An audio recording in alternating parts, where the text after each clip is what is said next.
Kwa majina naitwa Dr. Lazaro Komba Bunungu, ni mwananchi wa kijiji cha Mpitimbi kilichopo katika wilaya hii ya Songea vijijini, na kimsingi katika jimbo letu la Peramiho.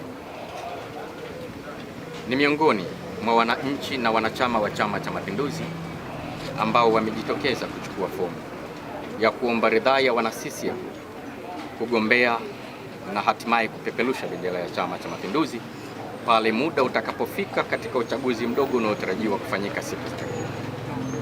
Niseme tu jambo moja, mara zote Chama cha Mapinduzi kimekuwa kikiwaza namna ya kuhangaika na shida za wananchi wa eneo ambalo Chama cha Mapinduzi kinaongoza.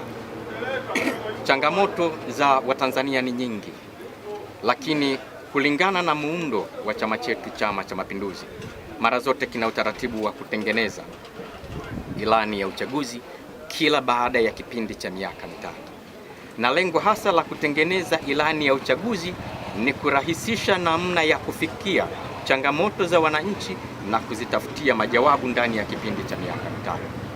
Hivyo kwa nafasi yangu kama muomba ridhaa ya kuchaguliwa na chama changu kupeperusha bendera ya Chama cha Mapinduzi katika uchaguzi mdogo wa jimbo la Peramiho, ni kuendelea kusimamia maelekezo ya Chama cha Mapinduzi kupitia ilani ya uchaguzi ya 2025-2030.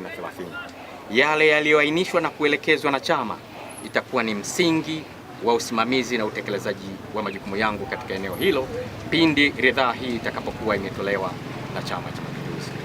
Lakini zaidi ya hilo, kiongozi kazi yake kubwa hasa katika nafasi hii tunayoiomba ni kuwakilisha wananchi wenzake.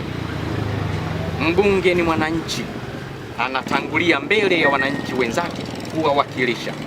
Hivyo nitakuwa mtu wa kwanza kusikiliza, kwenda kwa pamoja na mawazo na fikra na mitazamo ya wananchi wenzangu katika jimbo hili la Peramiho pale ambapo wataridhia mimi kuwa kiongozi wao katika eneo hili, ili niwasilishe fikra zao, mawazo yao, hisia zao na nini wanatarajia serikali ifanye kilicho ndani ya utaratibu wa ilani ya uchaguzi ya 2025-2030.